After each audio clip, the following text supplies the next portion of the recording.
মুহাম্মদের তালাশ করবে, আমার কাছে না যাওয়া পর্যন্ত তাদের রাস্তা খুলবে না।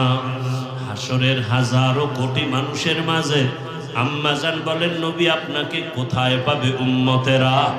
নবী বলেন, আয়েশা, আমি মাকামে মাহমুদে আমার রবের সামনে সিজদায় পড়ে কান্না করব।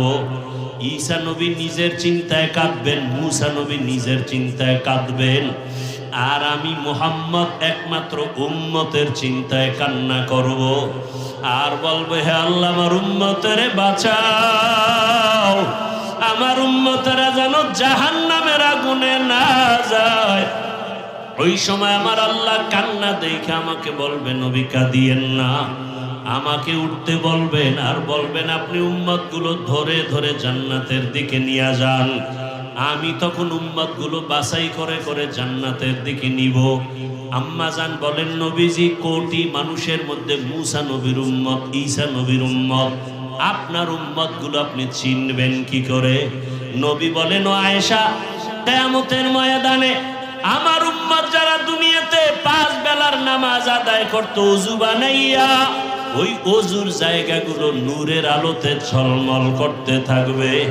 আমি দেখিয়া দেখিয়া আমার উম্মতগুলো ধৈরা ধৈরা হাউজে কাউসারের কিনারায় নিয়া আমি নিজের হাতে কাউসারের শরবত পান করাবো।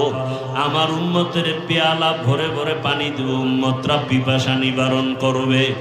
হঠাৎ করে পর্দা পড়ে যাবে, উম্মত এখনো বাকি, ফেরেশতা পর্দা ফালাইলা কেন?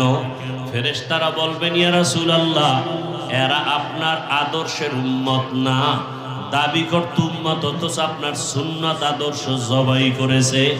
নিজেও নামাজ পড়তো না, অন্যে নামাজ পড়তো তাও সহ্য করতে পারতো না। নিজেও দাড়ি রাখতো না, অন্যে দাড়ি রাখলে পছন্দ করতো না।